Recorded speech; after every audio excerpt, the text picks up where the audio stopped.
Hi there and welcome to another row along workout. I'm asking you to row along with me while I do 5,000 meters on my rowing machine. You might get more than 5,000 meters. You might not quite hit 5,000 meters.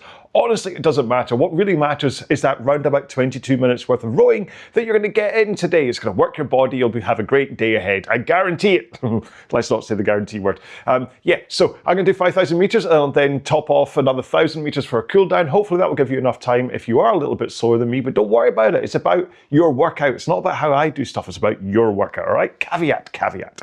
So let's get our machines set up before we get started with today's row. And I want you to start with resistance or drag factor, whatever you have on your machine, and set it to where you want it to be. You're looking for a nice feel to the stroke, you feel connected, but if you have to tug and heave with your back in order to get the thing moving, it's too high. So reduce it a little bit, let your legs do the work, and you'll be a much happier rower. That one I can guarantee, all right? Next up, go to your foot stretcher height and set it to a point where you're able to come into the front of the machine with your shins in a vertical position comfortably. Now the ballpark here is that the straps should cover the balls of your feet, the widest part of your feet, and that way it should be okay, but you can start there and adjust as necessary. Now I'm going to do it strapless today, so the strap will not be across the balls of my feet, but the foot plates are still at that height. Next up, when it comes to the seat, sit more towards the front with a good posture, please, rather than the back with everything tilted backwards. And then for the handle, let's go for a shoulder width grip with fingers hooked over the handle rather than trying to choke the life out of it. So hopefully EXR is running in the background and we're on the Henley Homecoming course.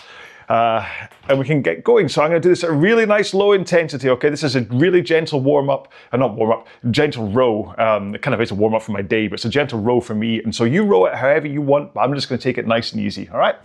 Oh, quite a long intro today, wasn't it? Here we go then in 5, 4, 3, 2, 1, let's go. Oh, I didn't make a noise in the first stroke today. Like I said yesterday, usually you can tell how I'm feeling from that first stroke. What did I do? What was my training yesterday? Oh yes, I did this row in the morning. I then did 40 minutes on the bike using Zwift, hooning round London. And then at night I did about 20 minutes worth of weights because I just knew that my body was a little bit too activated and that if I'd really gone for a full-on like hour-long weight session, I'd end up paying for it today. So and today's training, this 5k to start the day off, and then nothing until around about 5, where I will go to an actual gym, not my own gym, but an actual gym, while daughter Holly goes to swimming club, and I'll row. Well, might get a chance to run today. I'm going in to pick up the custom insoles, the magic beans, the snake oil, whatever it is that I hope will allow me to run again. So I'll certainly be testing what it feels like. And then the weekend for me, tomorrow, Saturday, I'm doing a 9 o'clock in the evening row. Saturday night, 9 o'clock in the evening.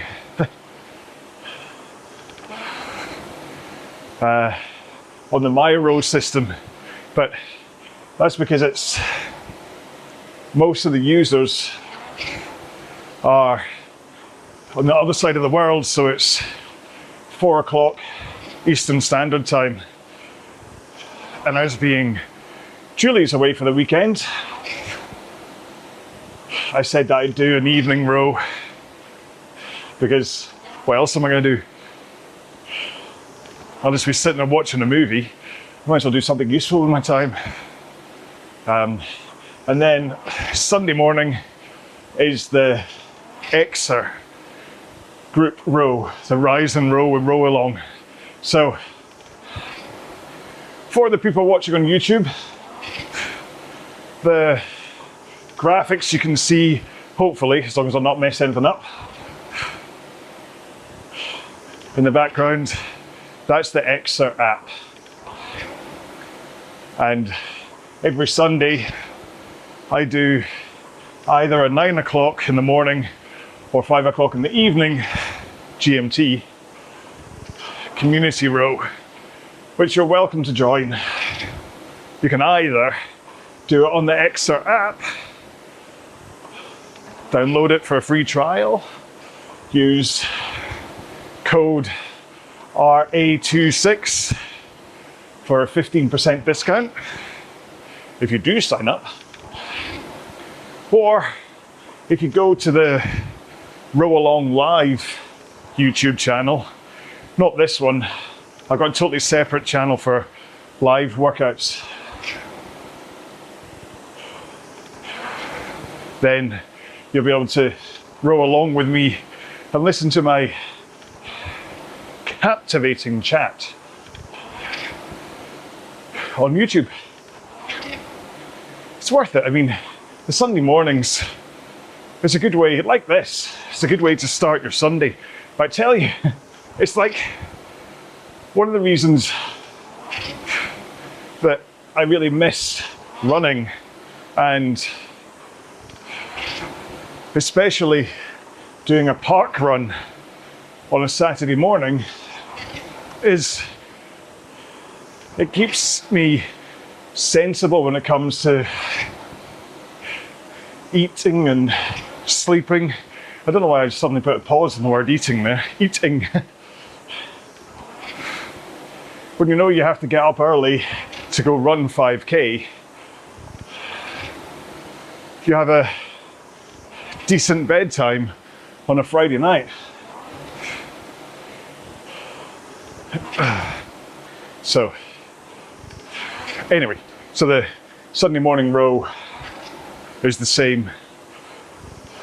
And honestly, it's the same with these 5K everyday rows as well, is that knowing I'm getting up early to row 5K, I know I have to get to bed at a decent time. I have to be sensible about making sure I'm hydrated, all that kind of stuff. So the consistency of having a kind of a plan for how you're going to row, it's not just about the workout itself. There's lifestyle changes that end up in place because you've got this routine. And even as you start to see changes occur, like I might next week, if I don't have other stuff to talk about, I might talk a little bit about my history, my period when I was almost 17 stone, about 240 pounds, and then how I got down to 165 pounds, which is a lot. Maybe my maths aren't right. Well, I definitely dropped 5 stone. So that's, 70 pounds. But I did that through exercise and watching what I was eating. But they both fed into each other, if you excuse the pun. Oh, all right. Let's do a technique checkup. I won't try and do it in 2.5 minutes today, but I'll try and be quick. So, the technique is all about making sure that you are in the right position at the front of the machine as you drive the power into it. And then it's about how you put that power into it from that proper catch starting position. But If you only think about adjusting your position when you're at the front, it's too late. So I describe technique changes from the back of the stroke, because you can finish a stroke with terrible technique, but then you can totally reset for the next stroke. So as the handle touches your chest, if you have pulled in with elbows through your sides, flat wrists, handle at sternum height, then there will be a springiness to your tendons and muscles that want to release. Couple that with the shock cord or bungee cord underneath, certainly a concept too, that wants to pull the handle to the front of the machine, and you've got a little bit of force between that springiness and the bungee that wants your arms to come out straight again. So let them. Don't force it don't fight it, sorry, by holding the handle in, stopped against your chest. Let it come away.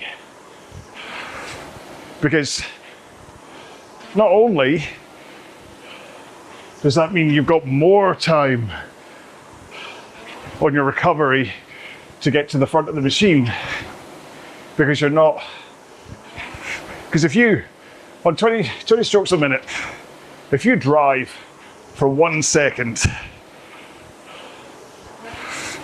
you've then got 2 full seconds to reset your posture and then roll to the front of the machine. If you drive for 1 second and then hold for 1 second, you then need to race forwards into the front of the machine at like twice the speed, meaning you're not going to have as much time to get your body into the right position. You'll be racing into the catch. Cats will marry dogs. So keep the handle moving. Taps your chest, comes away. As it comes away, just think about sitting up onto your sit bones. Up. And then tilting forwards over your hips. So once you're up in your sit bones, you've created a pivot point where you can just hinge over your hips rather than curling your lower back.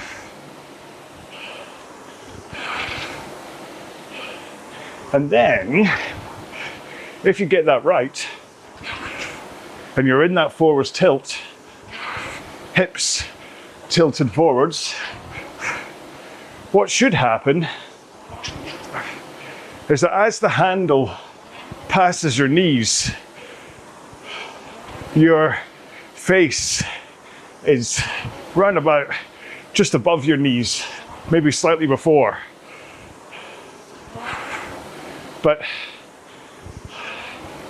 if you have hips rolled back, I'm not going to demonstrate it because I don't want to throw you off your rhythm, but if your hips are rolled back, then as your hands pass your knees, your face is actually still behind your hips.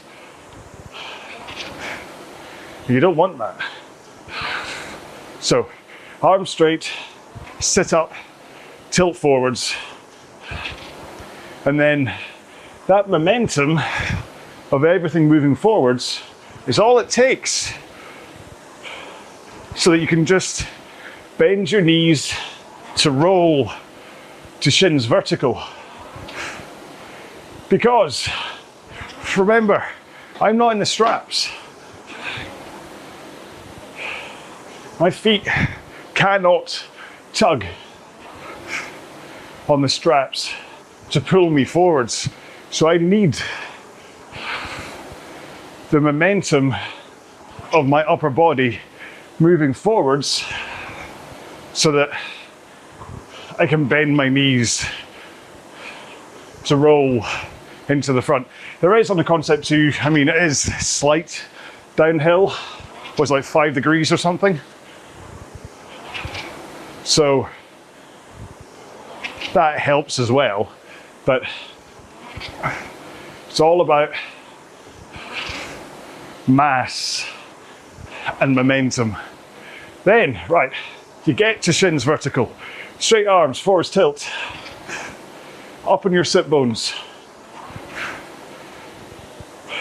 Brace your core and then push the machine away with your feet. Don't think about pulling the handle, just push the machine away. And that should help you maintain the forwards tilt and straight arms with your fingers hooked over the handle as the power flows from your legs through your core, your posterior chain, into your shoulders. Your hands then brace against the handle, which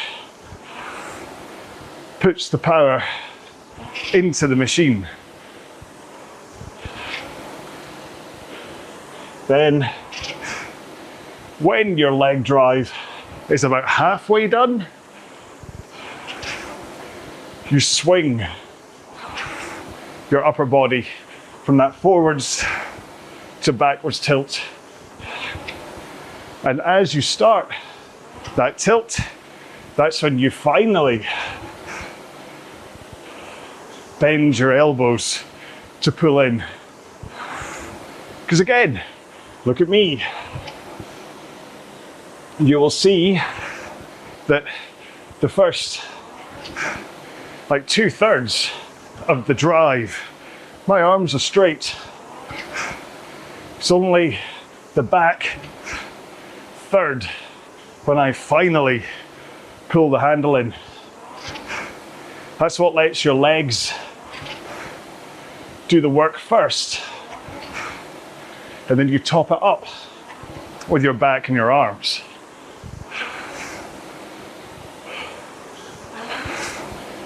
Pull the handle in to sternum height, elbows through, wrists flat. And that's you at the back of the stroke again. Ready to start the next one. But one last thing, you want to get your legs down, toes pointed to the front of the machine. And it's a quick succession of legs finish, back finishes, arms finish. And that way, all of my power and momentum is going into the handle and the flywheel instead of trying to send me off the back of the machine. Because again, I don't have my feet in the straps. So if I got my timing wrong, I'd go flying off the back of the rowing machine. So everything finishes in very quick succession. Legs, body, arms. All right, that was 10 minutes. Bit of a deep unpack of technique today. But actually, I think sometimes it's worthwhile just taking you through it in case one of the things I talked about helps, like the hands over knees, face just behind knees. Maybe you never thought of that before. So, Peter asked yesterday, I think he's trying to fuel a rant for my opinion on CGI in movies and or versus the kind of soft focus of the 1980s. Now, I'm figuring there he means things like Fatal Attraction that had that kind of Vaseline over the lens look. CGI, I think, has its place. The downside, I think, is it makes everything kind of weightless. As much as they try and put as much camera shake and sound effect into it, it just, I don't know, it's like the uncanny valley. Your brain knows it's not real, so it's hard to really process it.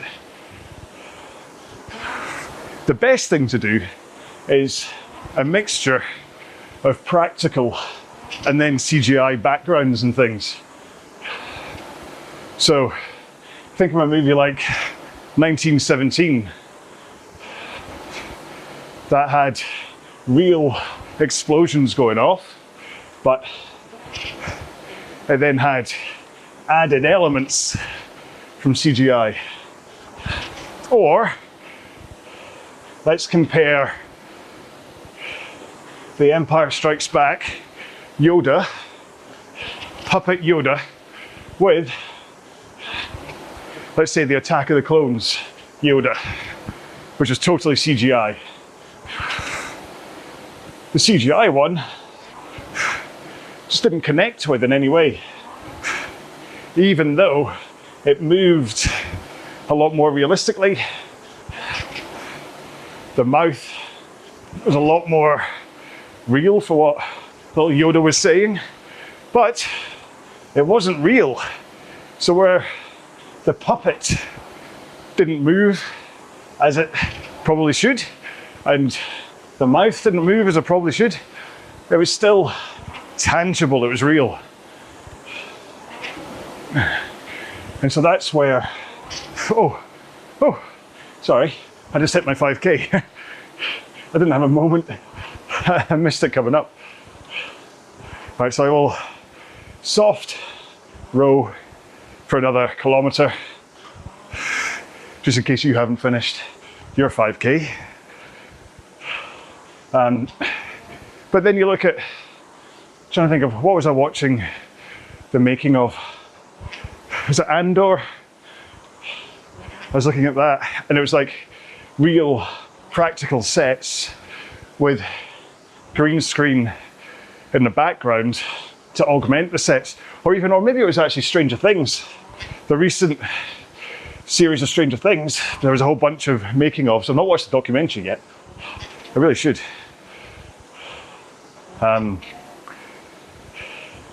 But they talked about creating practical sets and then green screeners in the back just to extend the distance stuff.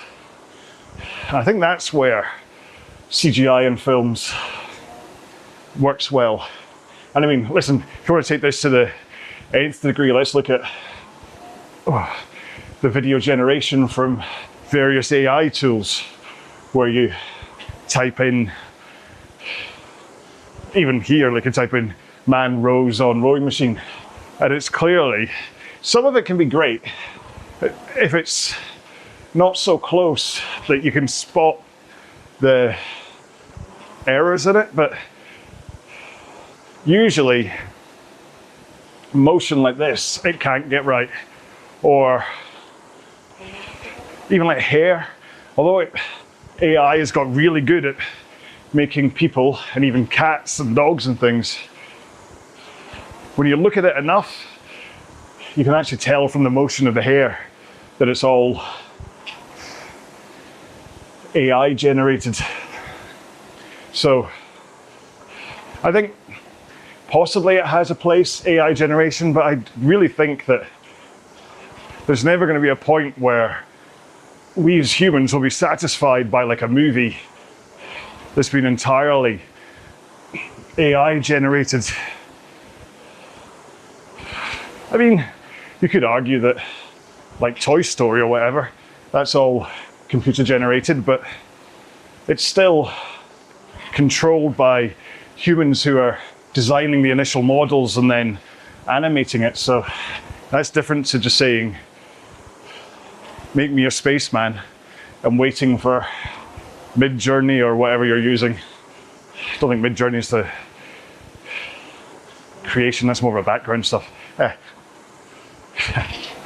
So, but I mean, listen, my job is editing together footage that people have shot and turning it into a TV program. And even right now, you could give all of that footage to AI and it would spit out something of a program, but hopefully the human nuances where you know to hold the shot a little bit longer, you know when to cut to the shot of a sheep from my farming program, or even when you don't have the shots to build a scene and you have to be creative and think outside of the box. I'm hoping that that's the stuff that AI will never quite be able to pick up on. There's a good chance, like news editing, when someone goes out just to film a news report, there's a good chance that's going to end up in the hands of AI. You feed it a transcript, tell it what you want, and it will likely pop out a minute piece on the other end that is acceptable for news. The thing is, again, going back to the 80s soft focus stuff, that's where style choices come in. Like you get that, and then if you've ever seen the opening to Saving Private Ryan, like the really vicious scene of them storming the beach.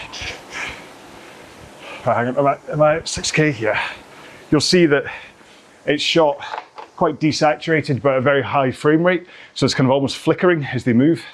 And it's all just a stylistic choice for what you're doing. So that's another thing that you need directors or whatever to make that decision first. It's really hard to generate that post. I've tried before to try and do like very soft focus you can, but that kind of high shutter speed stuff, it's really hard to do. I tried to do it in sports documentary stuff before and it doesn't work. So anyway, right, that's enough of that chat.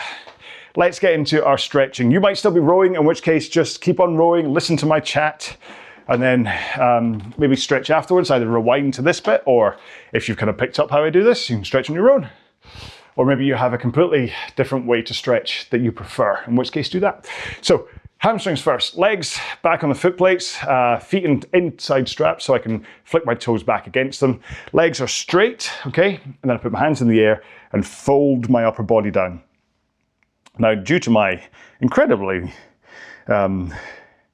reduced flexibility, this is really as far as I need to get with that fold to be able to get a really good stretch into my hamstrings. But if I dangle my ape arms either side of my legs, that adds a little bit more, again, mass to get pulled down by gravity, which aids the stretch to my hamstrings. And then as my hamstrings start to ease off a little bit, gravity just pulls me down a little bit more. So I might be like a millimeter or two closer than I was when I started as my hamstrings eased off. So it's a good way just to kind of mobilize your stretch. Is that the right phrase to use? Mobilize? There's a right word for it. Right, hang on. What way do I have to do this in order to be facing you? That way? Yeah. Right, so we'll move on to glutes next. I should chop that out, but I'm not gonna. Let's put one foot up on the rail in between the foot plates. My heel is sitting on the little flap. You can pick wherever you want. And then bring your other leg up and over so that your heel is inside the divot of your knee. Then get the knee that's now up in the air and then pull that in so that you've got a straight line between your face, the knee, and the monitor. Hold that in place with one arm. Sit up nice and tall. Hold on to the back of the machine for stability and then rotate your upper body around. And you're really trying to think about everything lower staying where it is. It's only like your shoulders pretty much that you're thinking about rotating around here. And that's what then gives you that stretch down into the glute. Glutes can be a little bit tough. There's like a figure 4 stretch you can do. Like sitting on the machine. Maybe I'll do that next time, just to show you it, which kind of helps and it can open up your hips and stuff as well.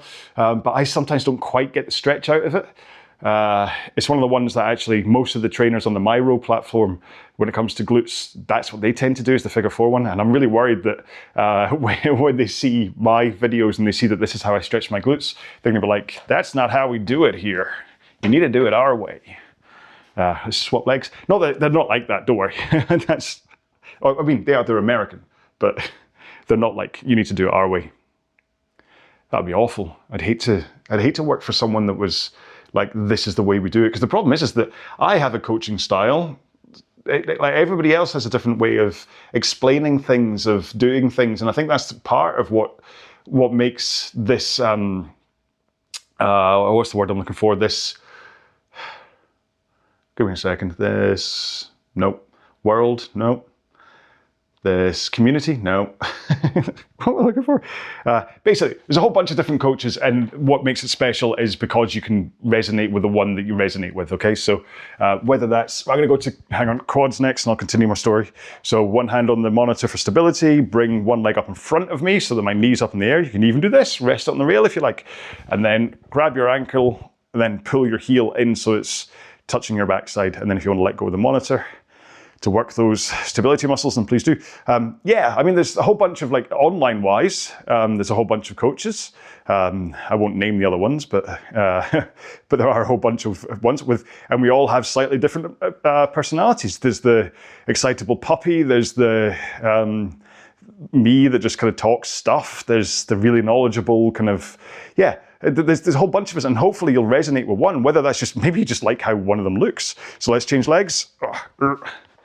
Hang on. Yeah, maybe you just prefer just looking at one of them and you're like, oh, you know what, I'm going to hit mute on whatever they say. I just like to see that guy or girl moving up and down the rail. As long as it gets you on the rowing machine, who cares?